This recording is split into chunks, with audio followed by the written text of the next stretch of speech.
কলকাতার জীবন্ত কালী, যার পুজো হয় অন্ধকারে, যার পছন্দের খাবার দুমুঠো আতপ চাল আর কাঁঠালি কলা।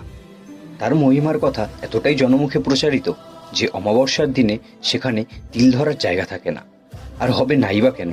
এমন কোমল হাসি দেখে অনেকেরই অনেক কঠিন অসুখ সেরে গেছে, কিংবা কেউ ফিরে পেয়েছে তার জীবন। যার শুধু দর্শনেই মুক্তি ঘটে কালসর্প, মাঙ্গলিকের মতো সমস্ত জটিল গ্রহদশা। তিনি হলেন মা শ্যামসুন্দরী। আর মা যেহেতু এখানে ছোট্ট 5 বছরের মেয়ে রূপে পূজিত হন, তাই ভক্তরা তাকে ভালোবেসে চকলেট, বিস্কিট এই সমস্ত দিয়ে থাকে। কথিত আছে এই অন্ধকারে আরতির সময় অনেক ভক্তগণই নাকি তার উপস্থিতি টের পেয়ে থাকে।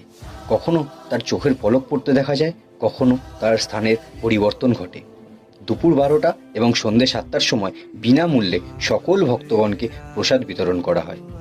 শিয়ালদা মানিকতলার খুব কাছেই এই মন্দিরটি অবস্থিত।